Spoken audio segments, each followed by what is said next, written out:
بسم الله ما شاء الله. اهلا بيكم. الفيديو بتاع النهارده ان شاء الله عن الفطير المشلتت. شايفين الجمال؟ شايفين؟ حلو جدا جدا جدا وسهل جدا. يا ريت اللي اول مره يشوفني النهارده اشترك في القناه ويفعل الجرس علشان يوصل لكم كل جديد، ويا ريت يصلي على الرسول الكريم عليه افضل الصلاه والسلام. شايفين يا جماعه الجمال؟ شايفين الفطير بتاعنا؟ شايفين بيستوي ازاي وجماله؟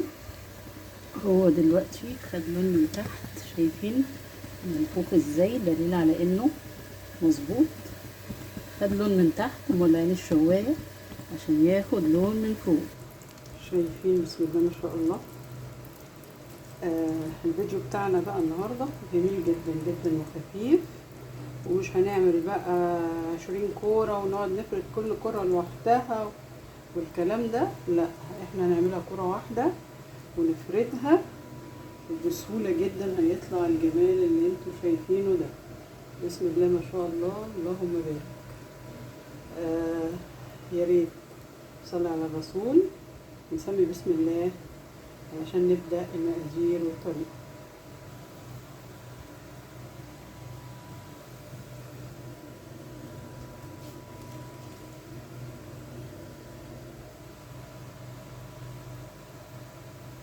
اهلا بكم. هنقول بقى المقادير وطريقة العمل. حطينا هنا يا جماعة في العجان ده 1.5 كيلو دقيق، وحطينا معلقتين سكر كبار، وحطينا معلقة ملح صغيرة، وهنحط السائل او المية اللي هنعجن بيها على الكيلو 2.5 كوب دقيق، 2.5 كوب مية. المقاس ده على فكرة يا جماعة سهلة جدا. العجينة بتاعت الفطير مشلتت مفيهاش اي حاجة غير هو السكر والملح. ممكن اللي يحب يحط معلقة صغيرة بيكنج باودر، برضو بتورقه وبتخليه يبقى جميل. طبعا احنا قبل كده عملنا الطريقة دي من غير عجين، سهلة جدا برضو. نحطها في طبق او في اي حاجة ونعجنها، لكن انا النهاردة هعجنها في العجين. هكمل العجن هوريها لكم تبقى ازاي. كده خلاص العجينة بتاعتنا بقت جاهزة. بصوا بقت عاملة ازاي، طرية اهي، ومش بتلزق او بتلزق بسيط، بس خرجت من ايدينا وبقت جميلة جدا زي ما انتم شايفين. المفروض بقى هنقطعها علشان نجهزها ونريحها علشان نعمل الفطير. خليكم معايا. خلصنا يا جماعة العجن اهو، شايفين بقى العجينة بقت عاملة ازاي، طرية مش متشققة، جميلة جدا جدا، بتلزق على بسيط. قطعنا الكمية اللي احنا عجناها دي ل4 كور اهي، ونعمل كل كرة كده لوحدها. الطريقة دي سهلة جدا يا جماعة، اي حد هيقدر ان شاء الله ان هو يعمل فطير. جبنا الطبق ده حطينا فيه زيت، شوية زيت، وهنحاول نغلف حتة العجينة بتاعتنا كلها بالزيت علشان هنسيبها ترتاح. ودي تاني قطعة اهي زي ما انتم شايفين، برضو نفس الحكاية، هنحطها برضو هنا نغلفها كلها بالزيت عشان هنسيبها ترتاح.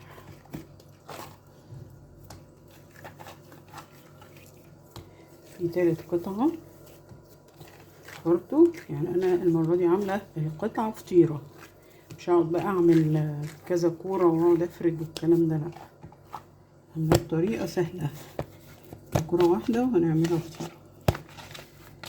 ونجيب رابع قطعة برضو نفس الحكاية اهي، نكورها كويس ونحطها برضو ترتاح. هنسيبها ترتاح بقى يعني نص ساعة كفاية، سبتيها ساعة هو يبقى كويس برضو، بس هي نص ساعة كفاية بس كده. ونغلفها كويس بالزيت عشان ما تشققش، نسيبها ترتاح. بعد كده بقى اوريكم هنعمل ايه. آه بعد ما سيبنا العجينة يا جماعة نص ساعة او ساعة زي ما انتوا عايزين ترتاح، نجيبها بقى ونحطها ونحط على وشها معلقة سمنة عشان تبقى سهلة الفرد، ونحط برضو تحتيها علشان سهل ان هي تتفرد معانا زي ما انتوا شايفين كده. نبدأ نفردها كلها، ان احنا مش هنعمل زي ما قلت لكم كذا كورة، هي كورة واحدة وهنشتغل فيها.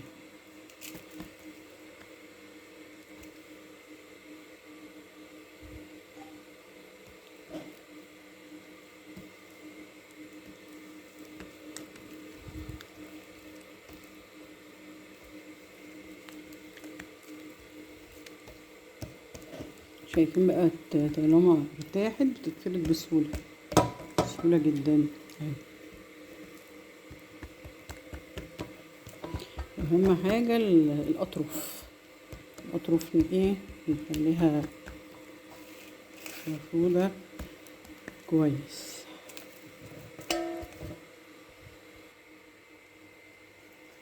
شايفين فردناها ازاي. بدأنا نحط السمنة اهي، نفردها كويس جدا وخصوصا الاطراف. وبعد كده نبدأ نجيب الجزء ده كده، نبدأ نتنيها مربعات كده، ونحاول الاطراف اهم حاجة نفردها كويس اهي. وطول ما احنا شغالين نفرد في العجينة بتاعتنا اهي، وعشان مرتاحة كويس. ونبدأ نجيب سمنة نحط برضو هنا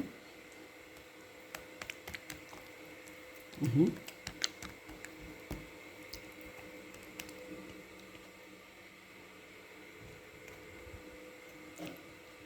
ونبدأ نجيب الناحية دي على كده دي.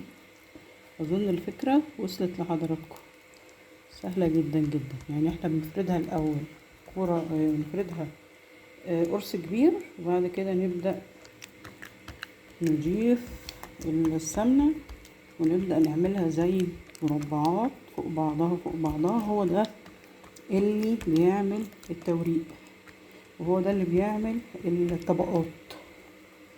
تمام. ونكمل بقى اهو، برضو هنحط كده السمنة برضو بتاعتنا، ونبدأ نجيب الحتة دي على دي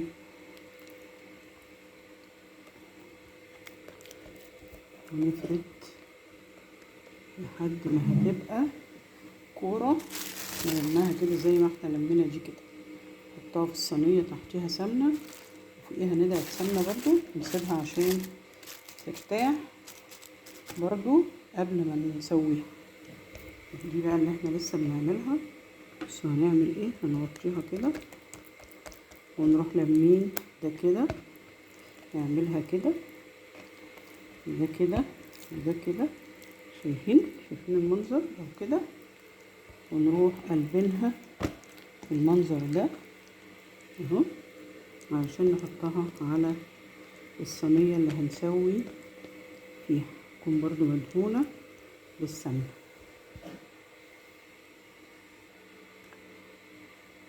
كده. فردنا الفطيرة بتاعتنا بعد ما ارتاحت نص ساعة، علشان هندخلها ان شاء الله الفرن. يكون ساخن جدا جدا، واما تاخد لون من تحت نولع عليها الشواية.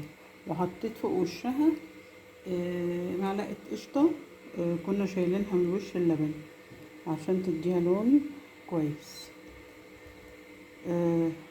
يا ريت اللي وصل معايا للمرحلة دي صلي على الرسول عليه افضل الصلاة والسلام، واشترك في القناة وفعل الجرس عشان يوصل لكم كل جديد.